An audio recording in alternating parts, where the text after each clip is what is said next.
भीमातीर में police department द्वारा शांति सभा। हाल ही में देवर निम्बरगी गांव के ग्राम पंचायत अध्यक्ष भीमनगौड़ा बिरादर की हत्या गोली मारकर हुई। इस घटना के बाद एएसपी रामनगौड़ा हट्टी के नेतृत्व में शांति सभा बुलाई गई। एएसपी ने कहा कि गांव में सब लोग अच्छे होते हैं, सिर्फ कुछ लोग गलत सोच रखते हैं। अगर आप सब गवाह सच बताएंगे तो न्याय जरूर मिलेगा। पुलिस हमेशा आपके साथ है और सुरक्षा देगी। भीमनगौड़ा गांव के लिए बड़े नेता थे। ये घटना नहीं होनी चाहिए थी, लेकिन अब कानून अपना काम करेगी और दोषियों को सजा मिलेगी। आइए विस्तार में जानते हैं इस शांति सभा में क्या हुआ। ಈ ಊರಿನ ನಿಮ್ಮೆಲ್ಲರ ದೈವ ಸ್ವರೂಪನಾಗಿದ್ದ ಭೀಮನಗೌಡರ ಆತ್ಮಕ್ಕೆ ಚಿರಶಾಂತಿಯನ್ನು ಕೋರುತ್ತಾ, ಒಂದು ಊರಲ್ಲಿ ಒಂದು ಯಾವುದೋ ಒಂದು ಘಟನೆ ಅಥವಾ ಒಂದು ವಿಷಯ ಯಾವ್ಯಾವ ಹಂತಗಳನ್ನ ಪಡೆದು ಯಾವ ರೂಪದ ತನಕ ಎಲ್ಲಿ ತನಕ ಹೋಗ್ತದ ಅಂತ ಅನ್ನೋದಕ್ಕೆ, ಆಮೇಲೆ ಅದರಿಂದ ಎಷ್ಟು ಮಂದಿ ತೊಂದರೆ ಆಗತ್ತ ಅನ್ನೋದ್ರ ಬಗ್ಗೆ ನಿಮ್ಗೆಲ್ಲರಿಗೂ ಅನುಭವ ಬಂದವು. ಆಮೇಲೆ ಈ ಭೀಮನಗೌಡರ ಬಗ್ಗೆ ನಾನೀಗ ಹೆಚ್ಚಿಗೆ ಮಾತಾಡ್ಲಿಕ್ಕೆ ಆಗುದಿಲ್ಲ, ಯಾಕಂದ್ರೆ ನಾವು ಏನ್ ಮಾತಾಡಿದ್ರು ಕಡಿಮೆನೆ.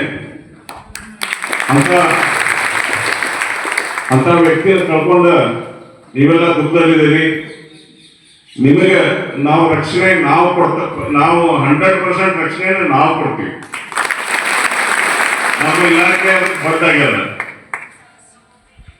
ಬಟ್ ಇದರಲ್ಲಿ ಒಂದು ನಾನು ನಿಮ್ಮಲ್ಲಿ ಕೋರಿಕೊಳ್ಳೋದು ಏನಂದ್ರೆ, ಒಂದು ಅಪರಾಧ ಆಗ್ಯದ. ಆ ಅಪರಾಧವನ್ನ ಯಾರು ಮಾಡಿದ್ದಾರೆ, ಹೆಂಗ್ ಮಾಡಿದ್ದಾರೆ, ಯಾಕೆ ಮಾಡಿದ್ದಾರೆ, ಎಲ್ಲಿ ಮಾಡಿದ್ದಾರೆ, ಯಾವ ರೀತಿ ಮಾಡಿದ್ದಾರೆ ನಿಮ್ಗೆಲ್ಲ ಗೊತ್ತಿದೆ. ಒಂದು ದಯವಿಟ್ಟು ತಪ್ಪು ಮಾಡಬೇಕು.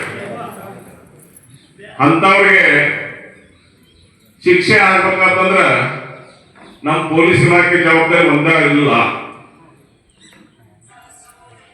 ನಾವು ಘಟನೆ ಕಾಲಕ್ಕೆ ಯಾರ್ಯಾರು ಇದ್ರು, ಯಾರ್ಯಾರು ನೋಡಿದ್ರು, ಯಾರ್ಯಾರೇನಲ್ಲಿ ಕೃತ್ಯ ಮಾಡಿದ್ರು ಅಂತ ಅನ್ನೋದ್ರ ಬಗ್ಗೆ ನಿಮ್ಮೆಲ್ಲರ ಸಾಕ್ಷಿಗಳನ್ನ ನಾವು ತಗೊಳ್ತೀವಿ. ಆ ಸಾಕ್ಷಿಗಳನ್ನ ನಾವು ಇನ್ನೂ ತನಿಖೆ ಮುಂದುವರೆದ ಪ್ರಕರಣದಲ್ಲಿ ಇನ್ನೂ ಏನ್ ಡೆವಲಪ್ಮೆಂಟ್ ಐತೆ ನಾವು ಕೂಡ ಅದನ್ನ ನಮ್ಮ SP ಸಾಹೇಬ್ರ ಅದನ್ನ ಮುತುವರ್ಜಿ ವಹಿಸಿ ಕೇಸ್ ಇನ್ವೆಸ್ಟಿಗೇಷನ್ ಮಾಡಿಸ್ತಾ ಇದ್ದಾರೆ. ಅದಕ್ಕೆ 100% ಭೀಮನಗೌಡ ಸಾವಿಗೆ ನಾವು ನ್ಯಾಯ ಕೊಡ್ತೀವಿ.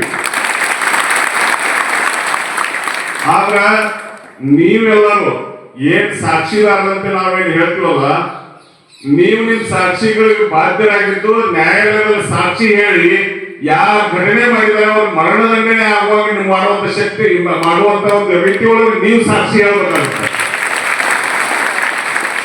ಯಾಕಂದ್ರೆ ಇವತ್ತ ಒಂದು ಜೋಶದೊಳಗ 4 ದಿನ ಮಾತಾಡೋದು ನಾವು ಬಹಳಷ್ಟು ಕೇಸ್ಗಳನ್ನು ನೋಡಿದೀವಿ. 4 ದಿನ ಜೋಶದೊಳಗೆ ಮಾತಾಡೋದು, ಆನಂತರ ಕಾಂಪ್ರಮೈಸ್ ಆಗೋದು. ಬೇರೆ ಈ ಘಟನೆ ಬಗ್ಗೆ ನಾ ಹೇಳ್ತಾ ಇದ್ದೆ, ದಯವಿಟ್ಟು ಒಂದು ಅರ್ಥ ಕತ್ತಿರ್ಕೋಬೇಡ. ಅದಕ್ಕೆ ನೀವು ಹೆಂಗ ಗುಂಡು ಹೊಡೆದಂಗ ನೀವು ಇದು ಸಾಕ್ಷಿ ಹೇಳಿದ್ರ ಅವ್ರ ಶಿಕ್ಷೆಯನ್ನು ತಪ್ಪಿಸ್ಕೊಳ್ಳಿಕ್ಕೆ ಯಾರ ಅಪ್ಪನಿಂದ ಸಾಧ್ಯ ಇಲ್ಲ. ಆದ್ರಿಂದ ದಯವಿಟ್ಟು ನಾ ಎಲ್ಲ ಈ ಪ್ರಕರಣದಲ್ಲಿ ಸಾಕ್ಷಿ ಅಂತ ಎಲ್ಲರಲ್ಲಿ ವಿನಂತಿ ಮಾಡ್ಕೊಳ್ಳೋದು ಏನಂದ್ರೆ, ನೀವೇನ್ ನೋಡಿದಿರಿ, ಅಲ್ಲಿ ಏನ್ ನಡೀತಿ ಅನ್ನೋದ್ರ ಬಗ್ಗೆ ದಯವಿಟ್ಟು ಇದ್ದದ ಹಕ್ಕಿಕತ್ ಇದ್ದ ಪ್ರಕಾರ ನೀವು ಕೋರ್ಟ್ನಾಗ ನಾವು ಕರೆದಾಗ ಸಾಕ್ಷಿ ಹೇಳ್ತೀವಿ. ಅಷ್ಟು ಹೇಳಿದ್ರ ಭೀಮನಗೌಡರ ಆತ್ಮಕ್ಕೆ ನೀವು ಅದೊಂದು ಸಾವಿಗೆ ನ್ಯಾಯ ಕೊಡುವಂತ ಒಂದು ಕಾಣಿಕೆಗಿಂತ ಆಗ್ತದೆ. ಆಮೇಲೆ ಈಗ ನೆಕ್ಸ್ಟ್ ಊರೊಳಗೆ ಒಂದು ನಾವು ಸಣ್ಣ ನಮಗೀಗ ಒಂದು 60ನೇ ವಯಸ್ಸೀಗ, ಆ ವಯಸ್ಸಿನಾಗ 7th ಅಥವಾ 8ನೇ ಕ್ಲಾಸ್ ಒಂದು ಪಾಠ ಆಯ್ತು ನಮ್ಗೆ. A spark neglected burns the house ಅಂತ ಹೇಳಿ ಒಂದು ಪಾಠ ಆಯ್ತು ನಮ್ಗೆ. ಅಂದ್ರೆ ಒಂದು ಕಿಡಿಯನ್ನ ನಿರ್ಲಕ್ಷ್ಯ ಮಾಡಿದ್ರ ಅದು ಮಣಿನ ಸುಡ್ತೈತಿ ಅಂತ ಹೇಳಿ ಒಂದು ಪಾಠ ಇತ್ತು. ನಾ ಯಾಕೆ ಈ ಮಾತು ಹೇಳ್ತೀನಿ ಅಂತಂದ್ರೆ, ಊರಲ್ಲಿ ಏನ್ ವಿದ್ಯಮಾನ ನಡೀತದೆ, ಯಾರ್ಯಾರ ಮಧ್ಯೆ ಏನ್ ನಡೀತದೆ, ಹಿಂದಿನ ಏನ್ ನಡೀತದ, ಯಾವ್ಯಾವ ದೃಷ್ಟಿಯಿಂದ ನಡೀತದ ಅಂತ ಅನ್ನೋದ್ರ ಬಗ್ಗೆ ದಯವಿಟ್ಟು ನೀವು ಎಲ್ಲರೂ ಕೆಲವ್ರಿಗೆ ಗೊತ್ತಿದ್ದವರು ಅದನ್ನು ಮುಂಜಾಗ್ರತಾ ಕ್ರಮವಾಗಿ ಏನಾದ್ರೂ ಮಾಹಿತಿ ಪೊಲೀಸ್ ಠಾಣೆಗರಾಗಲಿ ಅಥವಾ ಈ ಊರ್ ಹಿರಿಯರಿಗರಾಗಲಿ ಮಾಹಿತಿ ತಗೊಂಡು ಬಂದಿದ್ರ ಇಂಥ ಘಟನೆಗಳು ನಡೆಯಲಿಕ್ಕೆ ಸಾಧ್ಯ ಇರುವುದಿಲ್ಲ. ಆದ್ರಿಂದ ದಯವಿಟ್ಟು ಎಲ್ಲಾ ಇಷ್ಟೆಲ್ಲ ಊರಿಂದ ಹಿರಿಯರು ಬಂದಿದ್ದೀರಿ, ವೇದಿಕೆ ಮೇಲೆಲ್ಲ ಹಿರಿಯರಿದ್ದಾರೆ, ಎಲ್ಲರೂ ತಮ್ಮ ಅಭಿಪ್ರಾಯಗಳನ್ನು ಹೇಳಿದಿರಿ. ಭೀಮನಗೌಡ ಸಮರ್ಥ ನಾಯಕತ್ವ ಬಗ್ಗೆ ಹೇಳಿದ್ರಿ, ಅವ್ರು ಗುಣಗಾನ ಮಾಡಿದ್ರಿ, ಅವರು ಯಾವ ರೀತಿ ನಿಮ್ಗೆಲ್ಲ ಒಂದು ಉಪಕಾರ ಮಾಡಿದಾರೆ ಅನ್ನೋದ್ರ ಬಗ್ಗೆ ಹೇಳಿದ್ರಿ. ಆದ್ರೆ ಈಗ ಅದನ್ನು ಕಳ್ಕೊಂಡಿಲ್ಲ, ಎಲ್ಲ ರೀತಿ ನಮ್ಗೆ ಸಮಸ್ಯೆ ಆಗ್ತಾ ಇದೆ ಅಂತ ತಾವು ಅಭಿಪ್ರಾಯ ಪಟ್ಟಿದ್ದೀರಿ.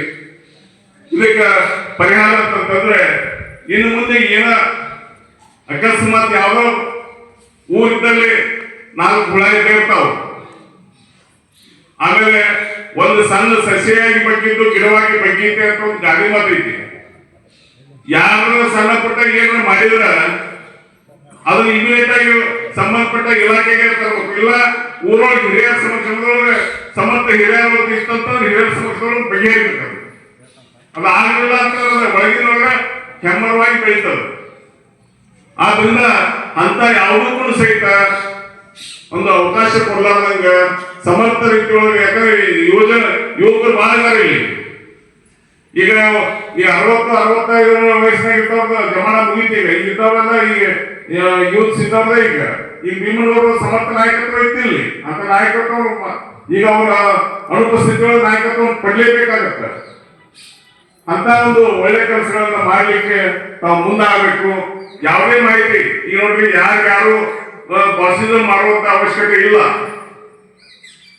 ಈಗ ಯಾರ ಊರೊಳಗೆ ಈಗೆಲ್ಲ ನಮ್ಮ ತಾಯಂದ್ರೆಲ್ಲ ಹೇಳ್ತಾ ಇದ್ರಿ, ನಮ್ಗೆ ಯಾರು ದಿಕ್ಕು ಅಂತೇಳಿ. ಈಗ ನಿಮ್ಮ ಊರಿಗೆ ನಿಮ್ಮ ಹಿರಿಯರ ನಿಮ್ಗೆ ಮಾರ್ಗದರ್ಶಕರು, ನಿಮ್ಮ ಹಿರಿಯರ ರೀತಿ ಆಗಲಿಲ್ಲ ನಾವು ಖಂಡಿತವಾಗಿ ಹೇಳ್ತೀವಿ. ನಮ್ಮ ಇಲಾಖೆ ನಿಮ್ಗೆ ಎಲ್ಲರಿಗೂ ರಕ್ಷಣೆ ಕೊಡ್ತದೆ, ನಿಮ್ಮೆಲ್ಲ ರಕ್ಷಣೆ ಮಾಡ್ತದೆ. ಅಷ್ಟರ ಮಟ್ಟಿಗೆ ನಾವು 100% ನಾವು ಹೇಳ್ತೀವಿ. ಆಮೇಲೆ ಯಾರು ಭಯ ಪಡುವಂತ ಅವಶ್ಯಕತೆ ಇಲ್ಲ. ಆಮೇಲೆ ಊಹಾಪೋಹಗಳಿಗೆ ವದಂತಿಗಳಿಗೆ ಕಿವಿ ಕೊಡುವಂತ ಅವಶ್ಯಕತೆ ಇಲ್ಲ.